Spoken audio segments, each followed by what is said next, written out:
Drugs are prevalent on college campuses and, frankly, all across America. This is indicative of a much larger problem with the U.S. drug policy. The current drug policy is ineffective, outdated, and based on a set of old ideals. It doesn't account for advancing medicine. By looking at the current drug policy in the U.S. and the drug policies of a few advancing countries, we may be able to fix what's wrong and figure out what would be good drug reform for the United States. Currently, the U.S. has federal bans on the recreational uses of all psychoactive drugs besides alcohol and caffeine. Psychoactive drugs are any drugs that can change your mindset, such as marijuana, cocaine, heroin, or other synthetic opiates. The problem with this recreational ban is that these drugs are still being flooded into the market by pharmaceutical companies that can sell them legally. But the problem is that patients get hooked on these pharmaceutical drugs, the prescription runs out, and they're forced to look for dangerous alternatives on the street.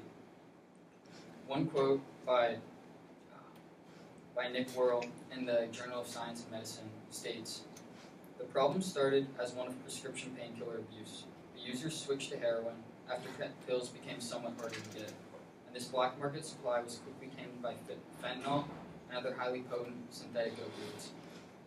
Fentanyl and other synthetic opioids like it can cause overdoses even in extremely small doses.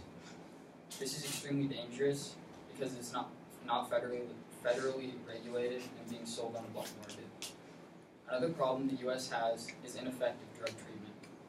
When addicts are sent to court, they're often sent to a drug court where they're supposed to be evaluated and then recommended for treatment. However, due to a lack of training in addiction medicine, we often find that these addicts don't get the proper treatment and often aren't even recommended for the treatment they're supposed to be given."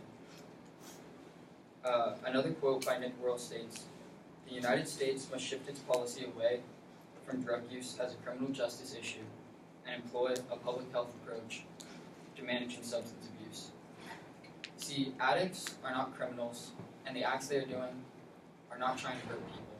They are simply sick, trying to find a way to cure their addiction, but going about it with completely the wrong mindset.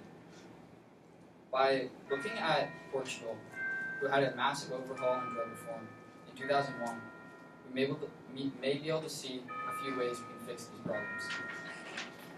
Portugal decriminalized all drugs in 2001. This does not mean that the drugs are legal, but minor charges for possession, use, and possession of paraphernalia are often met with no charge at all or maybe a small fine.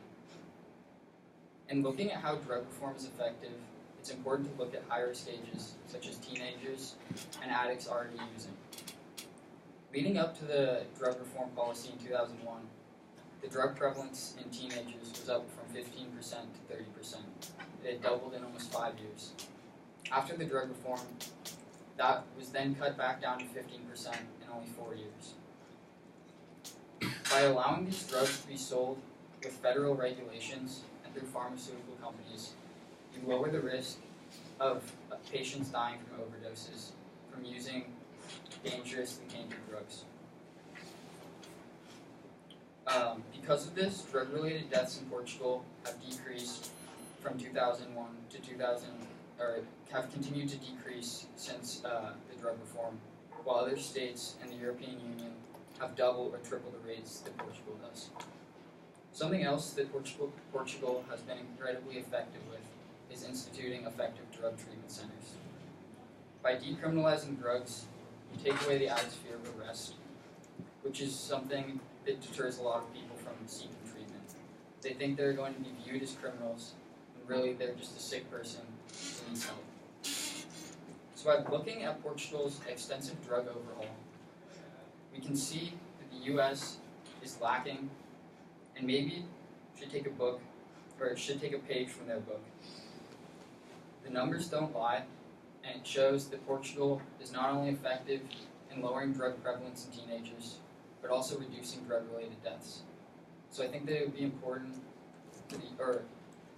and while the U.S. has a much different culture and different people and a different policy already in place, I think by looking at what Portugal has done taking some elements from their system, the US would be able to create a much more effective drug policy. Thank you.